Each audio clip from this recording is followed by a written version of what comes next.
Hi guys, how are you? A lot of people naturally hated The Amazing Spider-Man 2, or rather, a lot of people hated both of those movies. I thought they were fine. I thought they were good at first. Yeah, I was being hasty. Specifically for the second movie. Before the second movie came out, Sony announced a third movie, maybe a fourth movie, a Sinister Six movie, and a Venom movie. So yeah, they really wanted to make their own shared universe. Had an interview. He talked to Dan of Greek. He quickly talked about his scrapped Amazing Spider-Man 3 plans. So, yeah, he mainly talked about Norman Osborn. Here's his quote. Yeah, we were talking about the Sinister Six. They were going to make a Sinister Six movie before we did the third one, but I wanted Chris Cooper was going to come back and play the Goblin. We were going to freeze his head, and then he was going to be brought back to life. And then there was that character called the Gentleman. We had some notions about how to do it, but I think maybe we were thinking too far ahead when we started building in those things. But it was a fun exercise. I look back very fondly on those days.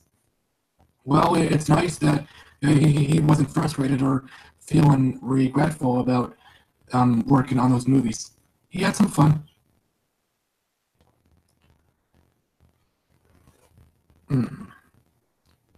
So, Harry Osborn was introduced in The Amazing Spider-Man 2. He really should have been introduced in the first movie, even if it was just one or two scenes. This article says the actor Dane DeHaan. Oh no, wait, I'm sorry. Um, this one sentence says the actor had a minor role in the second installment, which focused more on his son Harry Osborn. So yeah, my brain momentarily jumped the gun. I thought they were mistakenly talking about Dane DeHaan, although obviously he has a major role in that movie, but whatever.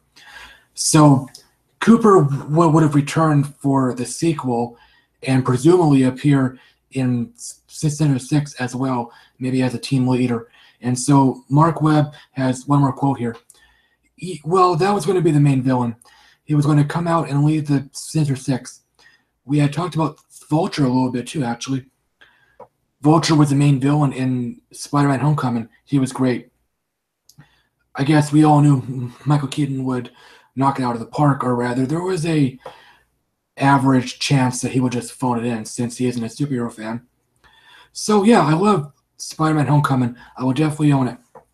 So in conclusion, uh, Sony hasn't given up on making their own shared universe. They want to make their own Sony Marvel universe, or however it's called. Maybe they'll give it a different name, but um, well, it was recently revealed it will be part of the MCU, but not in the same reality.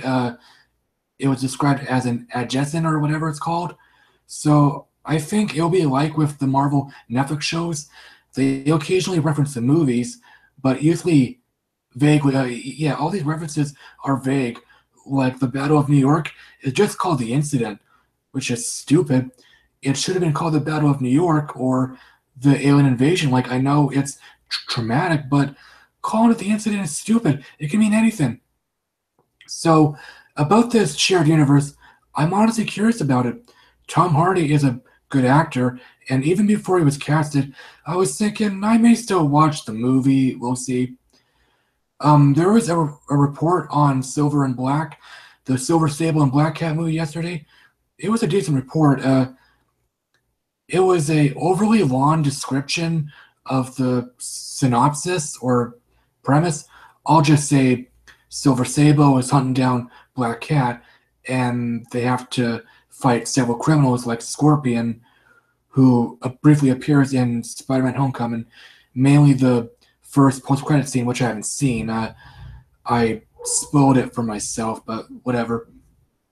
So, although the Amazing Spider-Man movies were okay, I'm not heartbroken that the third movie was canceled. I'm not heartbroken that this franchise was canceled. Those movies weren't good, and I'm actually glad Spider-Man is back with Marvel. He's now part of the MCU, which is great. So let me know how you feel about these scrap plans. I guess everyone is happy that this franchise got scrapped. So Hope the audio is fine. I googled the problem again. The audio keeps on increasing automatically, which was frustrating. So I googled webcam audio automatically increases. I changed the window audio settings and my Skype settings, especially. I think that's the crucial thing. So the audio should be fine now. There should be less distorted audio. So, okay, I'm rambling. I'm sorry. I'll shut up. Bye.